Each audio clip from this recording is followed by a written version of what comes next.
Machine perception is the ability to use input from sensors such as camera, visible spectrum, or infrared microphones, wireless signals, active lidar, sonar, radar, and tactical sensors to reduce aspects of the world. Okay.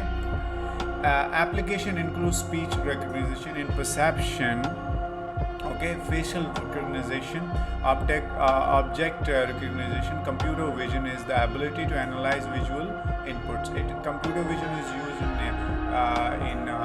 self-driving cars and all. Such inputs is usually ambiguous in giant 50 meter tall pedestrian far away. Many produce the same pixels as a nearby normal sized pedestrian.